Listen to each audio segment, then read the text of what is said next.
ایک بوڑھا آدمی تھا، اس کی اولاد اس کو ہر روز ایک تانا دیتی تھی کہ تم نے ہمارے لیے کیا بنایا ہے، اور وہ بوڑھا آدمی یہ سن کر خاموش ہو جاتا۔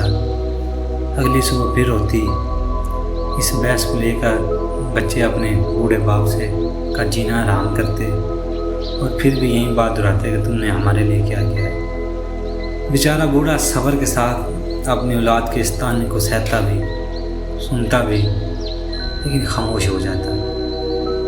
جب موت کا وقت قریب آیا، بوڑھا بستر مرگ پر لیٹ گیا تو جاتے جاتے اپنے بچوں کو ایک کاغذ کا ٹکڑا دے گیا جس پر لکھا ہوا تھا کہ اس گھر کے نیچے میری عمر بھر کی جمع پونجی ہے، بہت زیادہ خزانہ ہے، بھاری خزانہ ہے، اس کو کھود کر نکال لینا۔ جیسے ہی بچے یہ پڑھتے گئے، ان کی خوشی کا کوئی ٹھکانہ نہ رہا۔ بڑے احترام اور عزت سے باپ کی میت کو دفنایا، پھر اگلے ہی دن پورے گھر کو ملبے کے ڈھیر میں تبدیل کر دیا اور کھدائی شروع کر دی۔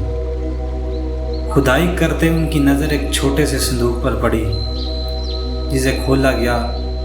اس میں ایک پرچی پڑی تھی جس پر لکھا تھا، اگر تم سب اتنے ہی مرد ہو تو اس گھر کو دوبارہ بناؤ، جیسے میں نے اپنا خون پسینہ بہا کر تعمیر کیا تھا، تمہارے سوال کا جواب بھی مل جائے گا۔ بچے رہی سے چھات بھی گنوا بیٹھے۔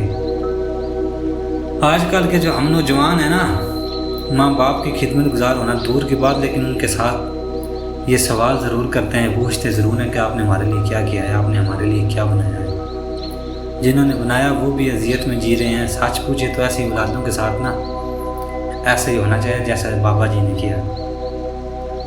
تو اس کہانی میں سبق ہمیں یہ ملتا ہے کہ جو باپ ہمارے لیے بناتے ہیں، جو کرتے ہیں نا، وہ بہت محنت اور خلوص اور نیت کے ساتھ کرتے ہیں۔ اگر آپ بھی محنت کریں نیت کے ساتھ تو آپ ان بھی کچھ بنا سکتے ہیں۔ لہٰذا اپنے والدین کی نافرمانی یا ان کے کیے ہوئے فیصلوں پہ یا ان کے کیے ہوئے کاموں کو حقیر مت سمجھیں،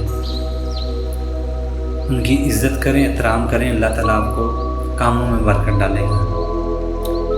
ہمارے چینل پر وزٹ ضرور کرتے رہیے گا، ہمارے چینل کو سبسکرائب ضرور کریے۔ آپ کے لیے اچھی موٹیویشن اصلاحی ویڈیوز لے کے آتے رہیں گے تاکہ آپ کی زندگی یہ فتنوں اور گناہ کے دور سے آپ محفوظ رہیں، آپ کی زندگی اچھی جئیں۔ آپ اپنے جزاک اللہ خیرا کثیرا۔